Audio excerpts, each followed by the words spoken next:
1947 को जब आधी रात दुनिया सो रही थी, तब भारत अपनी आजादी की नई फोर में कदम रख रहा था। लेकिन इस आजादी के साथ मिला था बंटवारे का वो दर्दनाक जख्म, जिसकी टीस इतिहास के पन्नों पर हमेशा के लिए दर्ज हो गई।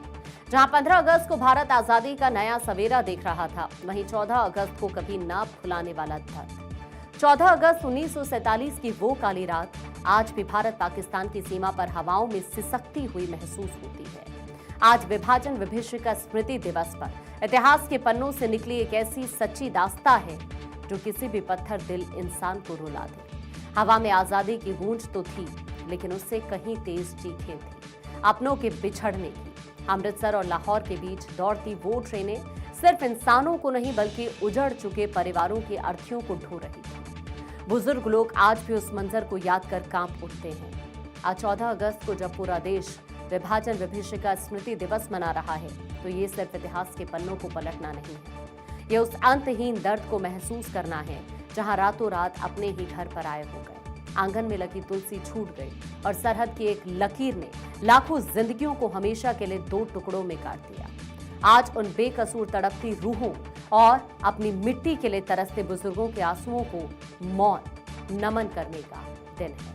आज जब हम आजादी का जश्न मनाने की तैयारी कर रहे हैं, तब इतिहास का ये आधा टूटा खिलौना हमें याद दिलाता है कि हमारे पूर्वजों ने आजादी और देश के बंटवारे के कितने भयानक और दिल दहला देने वाली कीमत चुकाई थी। पीएम मोदी ने विभाजन विभीषिका स्मृति दिवस पर उन लोगों को याद किया है जिन्होंने बंटवारे के समय अपनी जान गंवाई थी। हर साल 14 अगस्त को पीएम मोदी ये दिन मनाते हैं। इस दर्द को महसूस करते हुए आज प्रधानमंत्री मोदी ने एक पोस्ट शेयर किया है। प्रधानमंत्री ने इसमें लिखा है कि आज हम विभाजन विभीषिका स्मृति दिवस मना रहे हैं। हम उन सभी लोगों के साहस को याद करते हैं जो विभाजन से प्रभावित हुए थे। ये इतिहास का वो दौर था जिसने कई जिंदगियां तहस नहस कर दी, परिवार उजड़ गए, लोगों ने अपनों को खो दिया और भारी पीड़ा सही। प्रधानमंत्री मोदी ने आगे कहा कि इन मुश्किलों से उबरते हुए लोगों ने शून्य से अपनी जिंदगी फिर से बनाई, चुनौतियों को कामयाबी में बदला और देश की प्रगति में बड़ा योगदान दिया। उनकी जीवन यात्राएं हमें इंसानी जज्बे की ताकत की याद दिलाती हैं। उन्होंने प्रार्थना की कि ये दिन हमारे देश में आपसी सद्भाव और भाईचारे को बनाए रखने के हमारे संकल्प को अधिक मजबूत करे और हम सब मिलकर विकसित भारत के निर्माण की दिशा में काम करें।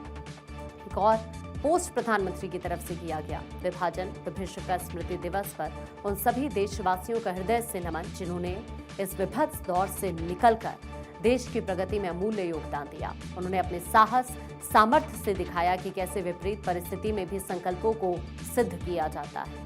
आइए सद्भावना और एकजुटता की राष्ट्रीय भावना को और सशक्त करें। ये पीएम की तरफ से लिखा गया।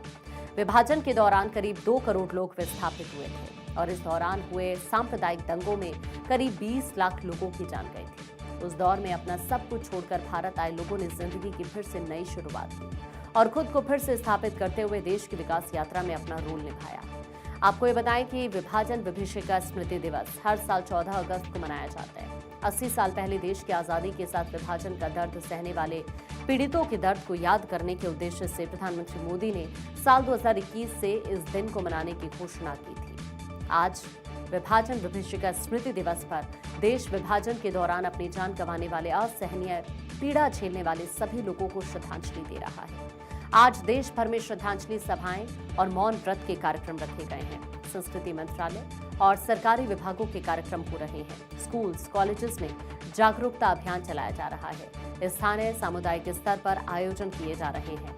दिल्ली, उत्तर प्रदेश और असम में विशेष कार्यक्रम रखे गए हैं। इसे लेकर देश में कहां-कहां पर कार्यक्रम हो रहे हैं, इसके लिए हम बात करेंगे। आगे हमारे संवाददाता हमारे साथ जुड़ेंगे। लेकिन आज पूरा देश दरअसल इस दिन को मना रहा है और अभी इससे पहले प्रधानमंत्री मोदी का पोस्ट भी आपने देखा और इस वक्त हमारे सहयोगी डॉक्टर थानेश्वर हमारे साथ जुड़ रहे हैं, उनका रुख कर लेते हैं। थानेश्वर, आज विभाजन विभीषिका स्मृति दिवस है, वहां पर क्या कुछ कार्यक्रम आज है, जरा विस्तार से बताइए।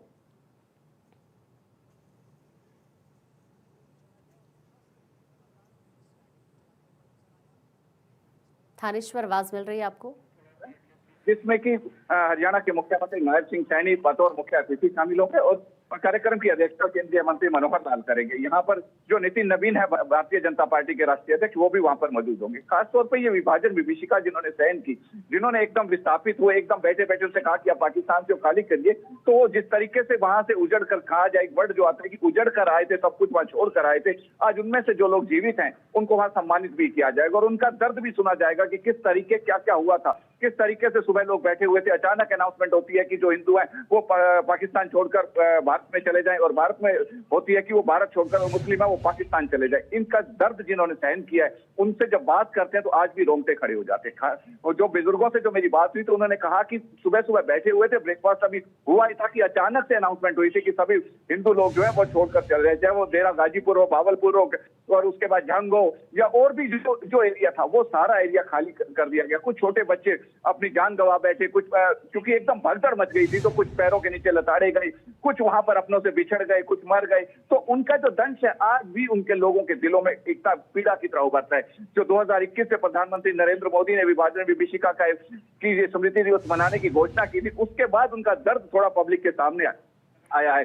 तब पता लगने लगा कि कितनी आज की युवा पीढ़ी को पता लगने लगा कि हमारे बुजुर्गों ने किस तरीके से खालियत वहां से आए।